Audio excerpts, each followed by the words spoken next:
বিরতির পর স্বাগত। প্রতিনিয়ত রেলপথকে ব্যবহার করে নেশা পাচার বাণিজ্য চলছে। আবারও দেখা গেল নেশা বাণিজ্য নেশার জিনিসপত্র পাচার করতে গিয়ে কিন্তু রেল পুলিশের হাতে আটক হয় এক যুবক, সাথে উদ্ধার হয়েছে গাঁজা। প্রায় প্রতিনিয়তই রাজ্যের বিভিন্ন রেল স্টেশনগুলি ব্যবহার করে গাঁজা সহ অবৈধ নেশা সামগ্রী পাচারের ঘটনা সামনে আসছে। একই রকম ভাবে আজ গোপন খবরের ভিত্তিতে তেলিয়ামুড়া রেল স্টেশন চত্বরে অভিযান সংগঠিত করে অভিনব কায়দায় গাঁজা পাচার কাণ্ডের সাথে জড়িত এক জনজাতি যুবককে গ্রেফতার করা হয়।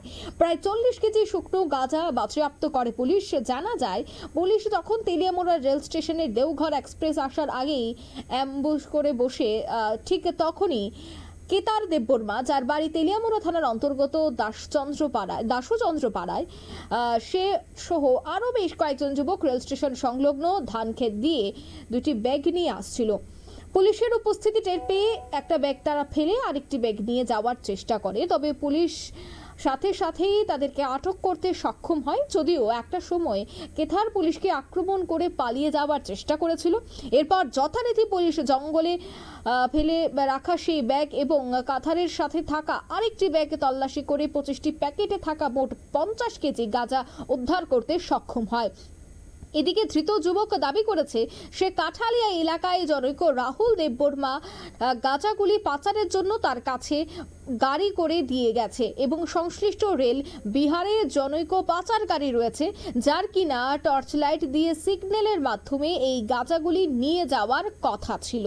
স্বাভাবিকভাবেই এইভাবে ফিল্মি কায়দায় গাঁজা পাচারের ঘটনাকে সামনে আসার পর ব্যাপক আলোড়ন কিন্তু তৈরি হয়েছে। তবে সেই বিষয়ে কি বলছেন পুলিশ আধিকারিক শোনাচ্ছি। তেলিয়ামুড়া থানাতে যে আজকে যে শিডিউল দেওঘর এক্সপ্রেসটা আগরতলা থেকে যেটা দেওঘরে যায়, সেই ট্রেনটাতে কিছু গাঁজা আমাদের তেলিয়ামুড়া স্টেশনের ওঠার একটা ইনফরমেশান আমাদের কাছে ছিল। তো সেই ইনফরমেশানগুলি আমাদের থানার অফিসার শ্যামল, রজক মণি সহ একটা সিভিল পথ প্লাস একটা প্লেন পথে প্লাস একটা ইউনিফর্মে একটা টিম ফর্ম করে সেটা ওইখানে একটা মোবাইল প্যাট্রোলিং রাখে। যখন ট্রেনটা সেখানে আসে তখন ওই আপনার যে ট্রেনের যে ব্যাক সাইডটা যে দাসচন্দ্র পাড়ার যে দিকের থেকে যেই দুষ্কিয়া দাসচন্দ্র পাড়ার যেই জায়গাটা ছিল সেদিক থেকে একটা ছেলে দুটা ব্যাগ নিয়ে সেটা মানে ট্রেনটার যখন এখানে আইতেছে সামনে আঁকেছে, তখন সে পুলিশ তাদের দেখা যখন সামনের দিকে আগে গেছে তো সে ভাগতে চেষ্টা করছে, তখন পুলিশ তাকে এখানে ডিটেন করছে। ডিটেন করার পরে যে সে স্কাপলিং করছে আমার যে অফিসার রজক মণি জমা দিয়া তাকে একটা কামড়ও দিছে, স্কাপলিং করছে। পুলিশ তাকে ডিটেন করছে। ডিটেন করার পরে আমরা তার কাছে দুইটা ব্যাগ পাই। দুইটা ব্যাগের ভেতরে আপনার টোটাল 40 কেজির মতো গাঁজা, 19টা ব্যাগের 40 কেজি গাঁজা রিকভারি। এই ব্যাপারে আমরা একটা স্পেসিফিক কেস রেজিস্টার করেছি।